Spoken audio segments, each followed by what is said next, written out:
দর্শক, ইতিমধ্যে আমরা চলে এসেছি বরিশালের ডায়াবেটিস পার্ক, মানে আমানতগঞ্জ পুলিশ ফাঁড়ির অপর সাইডে। এখানে একটি পার্ক আছে খুব সুন্দর, এটার নাম হলো ডায়াবেটিস পার্ক। এই পার্কে বিভিন্ন ধরনের মানুষ আসে এবং সকালবেলা তারা হাঁটাচলা করে, ব্যায়াম করে, যাতে ডায়াবেটিস না বেড়ে যায়।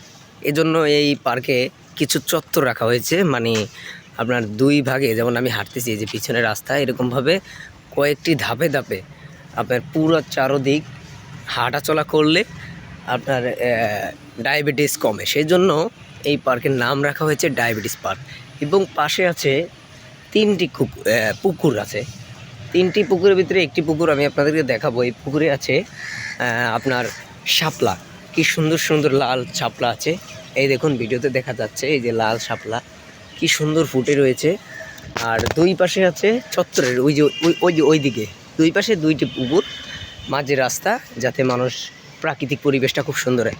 এবং পাশে আছে আপনার এই যে আমার ঘাস আছে, বিভিন্ন মানে জায়গা আছে, এখানে কাঁঠাল গাছ আছে, তারপরে লিচু গাছ আছে, লিচু ধরেও নিয়েছে অনেক। এই যে এইটা লিচু গাছ, এখানে অনেক লিচু হয়েছে। তারপরে এই পুকুরটির ভিতরে অনেক বড় বড় মাছ চাষ করা হয়েছিল এবং অনেকগুলো মাছ আছে। সে মাছগুলো এখানেরই স্থানীয় কিছু লোকজন এবং পোলাপান, তারা এখানে বসি দিয়ে জাল মেরে ধরে, কেউ কিছু বলে না, বলে সব।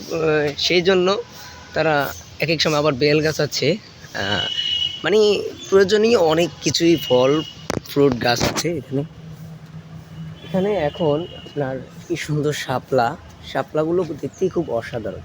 যাই হোক, আমি একজন চিকন মানুষ, আমার তেমন একটা ডায়াবেটিস নাই, যদিও আমি তারপরও এখানে হাঁটতে এসেছি এবং আপনাদেরকে দেখানোর জন্য এই ভিডিওর মাধ্যমে যে আসলে এখানে কারা আসে। এই লোকেশন হলো বরিশাল লঞ্চঘাট থেকে বা জেলখানা মোড় থেকে যদি আপনি আসেন, 10 টাকা ভাড়া নেবে। টিবির মাঠের অপর সাইড, মানে আমানতগঞ্জ পুলিশ ফাঁড়ির পাশে, ঠিক আছে। এখানে সিটি কর্পোরেশনের ওয়াসা আছে, এই যে এই পুরো বরিশাল সিটি, এটা হচ্ছে সিটি কর্পোরেশন। এখানে ওয়াসা, এই যে ওয়াসা দেখতেছেন, এই ওয়াসা এই পুরো বরিশালে এই ওয়াসার থেকেই পাড়ি যায়। ঠিক আছে দর্শক, আপনারা আমার পাশে থাকবেন। আরও এরকম ভিডিও পেতে আপনারা আমার চ্যানেলটি সাবস্ক্রাইব করে রাখবেন। ধন্যবাদ।